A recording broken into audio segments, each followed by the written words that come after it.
মাধ্যমিকে যারা এবার পরীক্ষা দিচ্ছ 2027-এর সাজেশনটা করে দিলাম। এর আগে আমি তোমাদের 4 নম্বর অধ্যায়টা সাজেশন দিয়েছি, 2, 4, 8 নম্বরের সাজেশন। এবার আমি যেটা দিচ্ছি সেটা হচ্ছে 5 নম্বর অধ্যায়। আমি তোমাদের এখন যে সাজেশনটা দিচ্ছি সেটা হচ্ছে গিয়ে second unit test. Second unit টেস্টকে লক্ষ্য রেখে তোমাদেরকে সাজেশনটা দিচ্ছি। এই যে প্রশ্নগুলো দিচ্ছি এই প্রশ্নগুলো তোমাদের সেকেন্ড ইউনিটে পড়বে, টেস্টে পড়বে এবং ফাইনাল 2027-এ পড়বে। এই প্রশ্নের মধ্যে থেকেই কিন্তু তোমাদের সব জায়গায় কমন পেয়ে যাচ্ছ। তাই তোমরা কি করবে, এই প্রশ্নগুলোকে এখন থেকে নখদর্পণে মুখস্থ রাখো। আমি কিন্তু মেন সাজেশন দিই কলেজের, মাধ্যমিক উচ্চ মাধ্যমিকও দিয়ে থাকি। খুব কম সময়ের জন্য আমি তোমাদেরকে ভিডিওতে আসতে পারি না। এবার আমি চেষ্টা করবো তোমাদেরকে 2027-এর প্রত্যেকটা বিষয়ের সাজেশন হাতের মুঠে করে দিতে। ইতিহাস, ভূগোল, বাংলা, অঙ্করও, এমনকি অঙ্করও সাজেশন তোমাদেরকে হাতের মুঠে করে দেবো। আমি বলে দেবো কোন কোন অধ্যায় থেকে কোন কোন জায়গা থেকে কোন প্রশ্নগুলো তোমরা অঙ্কের জন্য রেডি রাখবে। 2027 তার মধ্যে থেকে কম পেয়ে যাবে। আর রচনা আমি 4 থেকে 5খানা রচনা দেবো। বাংলা আমি 4 থেকে 5টা রচনা দেবো, তার মধ্যে তোমরা কমন পেয়ে যাবে একটা। ভাগ্য ভালো থাকলে 2টো কমন পেয়ে যাবে। ঠিক আছে, এবার দেখো আমি তোমাদেরকে এই ইতিহাসের 5 নম্বর অধ্যায়ে কি রেখেছি। আমি কিন্তু ভূগোলের এই সেকেন্ড ইউনিটের আঞ্চলিক এবং প্রাকৃতিক দুটোরই কিন্তু সাজেশন আপলোড করেছি এবং ইতিহাসের 4 নম্বর অধ্যায় আপলোড করেছি। যারা পাওনি এখনো আমার চ্যানেলে গিয়ে দেখো, আমি এগুলো সাজেশনগুলো আপলোড করে দিয়েছি। এর মধ্যে থেকে কিন্তু ইতিহাস এবং ভূগোল দুটো বিষয়েরই সেকেন্ড, টেস্ট এবং ফাইনাল সব জায়গায় কম পেয়ে যাবে। ঠিক আছে, এবার দেখো 5 নম্বর অধ্যায়ে আমি কি প্রশ্ন রেখেছি 8 নম্বরের, 4 নম্বর এবং 2 নম্বরের জন্য। ঠিক আছে, দেখো প্রথম প্রশ্ন ভেরি ইম্পর্টেন্ট, ধরে নাও কমন পেয়ে গেছো। কি প্রশ্ন? মানুষ, প্রকৃতি ও শিক্ষার সমন্বয়ে বিষয়ে রবীন্দ্রনাথের চিন্তার সংক্ষিপ্ত পরিচয় দাও। কি দিলাম? মানুষ, প্রকৃতি ও শিক্ষার সমন্বয় বিষয়ে রবীন্দ্রনাথের চিন্তার পরিচয় দাও। এই রবীন্দ্রনাথ দিয়ে কিন্তু পরীক্ষা একটা কমন পাচ্ছই তোমরা। রবীন্দ্রনাথ থেকে যদি ঘুরিয়ে আসে এই শিক্ষা চিন্তার উপর দিয়ে কিন্তু প্রশ্ন আসবে, অর্থাৎ একই রকমের প্রশ্ন। কি প্রশ্নটা দেখে নাও, রবীন্দ্রনাথ ঠাকুরের শিক্ষা চিন্তা ও শান্তিনিকেতনের ভাবনার পরিচয় দাও। কি দিতে পারে? রবীন্দ্রনাথ ঠাকুরের শিক্ষা চিন্তা ও শান্তিনিকেতন ভাবনার পরিচয় দাও।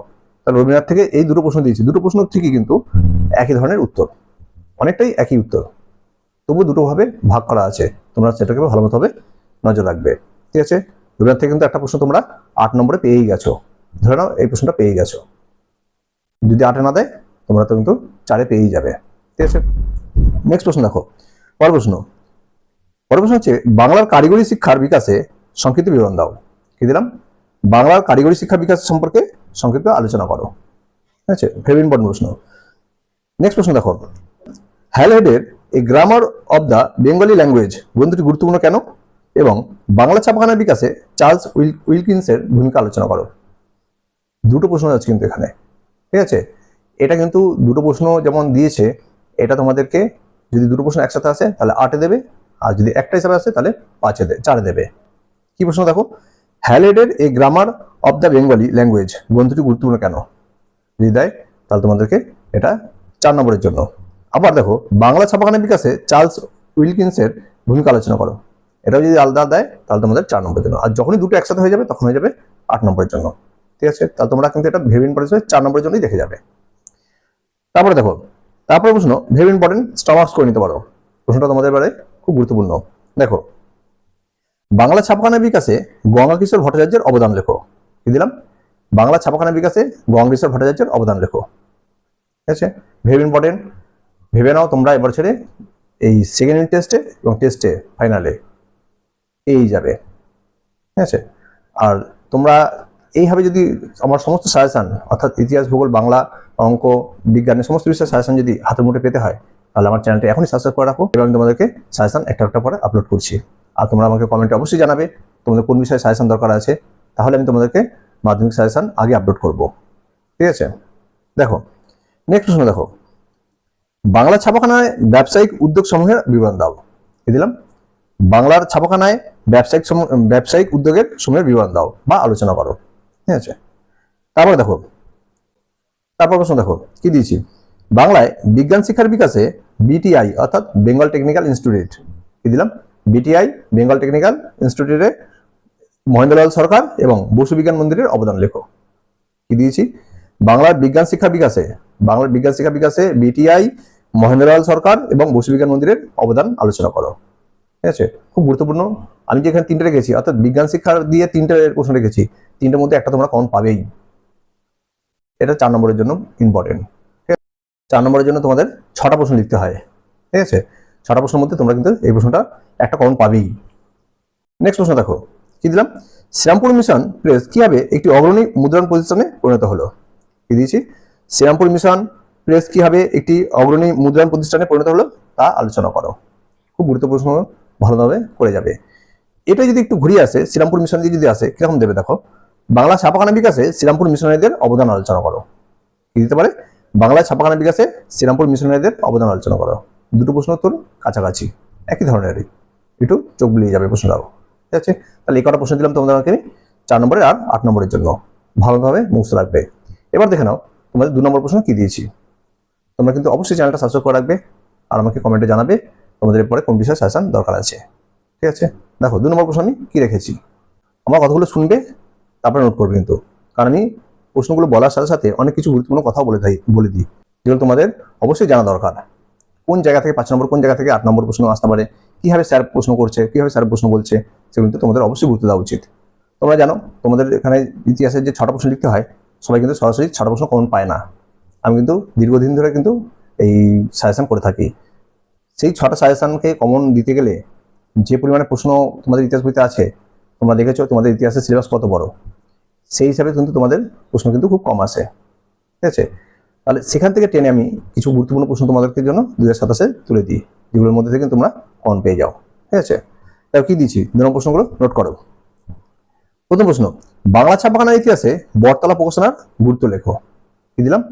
বাংলা ছাপাখানার ইতিহাসে বটতলা প্রকাশনার গুরুত্ব লেখো। নেক্সট প্রশ্ন দেখো, নেক্সট প্রশ্ন হচ্ছে বিদ্যাসাগর 60 বলতে কি বোঝো? কি দিলাম? বিদ্যাসাগর 60 বলতে কি বোঝো? তারপর দেখো, আমি এই প্রশ্নটা 4 নম্বরে রেখেছি। কি প্রশ্ন রেখেছি? চার্লস উইলকিন্স এবং উইলিয়াম কেরি কে ছিলেন? ঠিক আছে, দুজন ব্যক্তি কিন্তু আলাদা, ঠিক আছে? চার্লস উইলকিন্স এবং উইলিয়াম কেরি কে ছিলেন? তারপরে বিশ্বভারতী প্রতিষ্ঠার উদ্দেশ্য লেখো। কি দিয়েছি? বিশ্বভারতী প্রতিষ্ঠার উদ্দেশ্যগুলি লেখো। পরের, শান্তিনিকেতন প্রতিষ্ঠার উদ্দেশ্য লেখো। তাহলে দেখো, বিশ্বভারতী প্রতিষ্ঠার উদ্দেশ্য, শান্তিনিকেতন প্রতিষ্ঠার উদ্দেশ্য আমি কিন্তু বড় প্রশ্ন 8 নম্বরে কিন্তু দিয়েছি, রবীন্দ্রনাথ ঠাকুরের শিক্ষা চিন্তা এবং রবীন্দ্রনাথ ঠাকুরের শান্তিনিকেতন ভাবনা, ঠিক আছে? ওখান থেকে কিন্তু তোমরা এখানটাও পেয়ে যাচ্ছ, 2 নম্বর প্রশ্ন কিন্তু 8 নম্বরের মধ্যে থেকেই পেয়ে যাচ্ছ, ঠিক আছে? তারপর দেখো, জাতীয় শিক্ষা পরিষদ কেন গঠিত হয়? ভেরি ইম্পর্টেন্ট 2 নম্বরের জন্য এটা। কি দিয়েছি? জাতীয় শিক্ষা পরিষদ কেন গঠিত হয়, ঠিক আছে? তারপর দেখো, ঔপনিবেশিক শিক্ষা ব্যবস্থা ত্রুটিপূর্ণ ছিল কেন? কি প্রশ্ন? ঔপনিবেশিক শিক্ষা ব্যবস্থা ত্রুটিপূর্ণ ছিল কেন তা লেখো, 2 নম্বরের। তারপরে বাংলা সাংস্কৃতিক জীবনে ছাপাখানার বিকাশের প্রভাব লেখো। কি দিয়েছি? বাংলা সাংস্কৃতিক জীবনে ছাপাখানার বিকাশের প্রভাব লেখো। তারপরে ডক্টর মহেন্দ্রলাল সরকার স্মরণীয় কেন? কি দিলাম? ডক্টর মহেন্দ্রলাল সরকার স্মরণীয় কেন? এবার দেখো, ডক্টর মহেন্দ্রলাল সরকার আমি কিন্তু 4 নম্বরে রেখেছি, 2 নম্বরে রেখেছি। যদি 2 নম্বরে আসে 4 নম্বরে দেবে না, 4 নম্বরে আসলে 2 নম্বরে দেবে না, ঠিক আছে? যে কোনো একটা জায়গায় কিন্তু তোমরা কম পেয়ে যাবেই এটা, ঠিক আছে? তারপরে দেখো, বাংলা ছাপাখানার বিকাশে লাইনোটাইপ প্রবর্তনের গুরুত্ব লেখো। কি দিলাম? বাংলা ছাপাখানার বিকাশে লাইনোটাইপ প্রবর্তনের গুরুত্ব লেখো। নেক্সট প্রশ্ন দেখো, গ্রামীণ শিল্প ও বৃত্তি শিক্ষা প্রসারে রবীন্দ্রনাথের অবদান লেখো। কি দিয়েছি? গ্রামীণ শিল্প ও বৃত্তি শিক্ষার প্রসারে রবীন্দ্রনাথ ঠাকুরের অবদান লেখো, ঠিক আছে? নেক্সট প্রশ্ন দেখো, বাংলা ছাপাখানার বিকাশে পঞ্চানন কর্মকারের ভূমিকা লেখো। কি দিলাম? বাংলা ছাপাখানার বিকাশে পঞ্চানন কর্মকারের ভূমিকা। তারপর দেখো, পরের প্রশ্ন হচ্ছে 19 শতকে বিজ্ঞান শিক্ষার বিকাশে Indian association for the cultivation of science এর ভূমিকা কি ছিল? কি দিয়েছি? 19 শতকে বিজ্ঞান শিক্ষার বিকাশে Indian association for the cultivation of science এর ভূমিকা কি ছিল তা লেখো। নেক্সট প্রশ্ন, শ্রীরামপুর তৈরি কারা? কি দিলাম? শ্রীরামপুর তৈরি কারা, তাদের নামগুলো দাও। এরপরে বসুবিজ্ঞান মন্দিরের প্রতিষ্ঠার উদ্দেশ্য কি ছিল? কি দিলাম? বসুবিজ্ঞান মন্দির প্রতিষ্ঠার উদ্দেশ্য কি ছিল? একটা জিনিস লক্ষ্য করো, আমি 4 নম্বরে যা যা প্রশ্ন দিয়েছি সব প্রশ্নই কিন্তু 2 নম্বরে এখান থেকে রাখা আছে। এর মধ্যে থেকেই আশা করি তোমাদের 2 নম্বর প্রশ্ন সব কম পেয়ে যাবে, আর 4 আর 8 নম্বর প্রশ্ন তো পাবেই। আমি যে কটা প্রশ্ন দিয়েছি ভালো মতো নখদর্পণ করে যাও। তোমাদের ইতিহাস বইতে কিন্তু অনেক প্রশ্ন আছে। 5 নম্বরে দেখবে তোমাদের 5 নম্বরে কত প্রশ্ন আছে। এতগুলো প্রশ্নের মধ্যে থেকে আমি কিন্তু টেনে তোমাদেরকে খুব কমই প্রশ্ন রেখেছি। তাই তোমাদেরকে বারবার বলছি, এরকম যদি হাতের মুঠে সাজেশন পেতে হয় তোমরা এখনই চ্যানেলটি সাবস্ক্রাইব করে রাখো, আর আমার ভিডিওগুলো বন্ধুদেরকে বেশি বেশি করে শেয়ার করে দেবে, যেন তারাও এই সাজেশনগুলো বাড়িতে বসে আধা ঘন্টা পেয়ে যায় এবং তারাও যেন ভালো নাম্বার তুলতে পারে। আর লাইক কমেন্ট তো অবশ্যই করবে, কমেন্টে জানাবে এরপর তোমাদের কোন বিষয়ের সাজেশন দরকার আছে, আমি তোমাদেরকে সেই বিষয়ে সাজেশন আগে আপলোড করবো।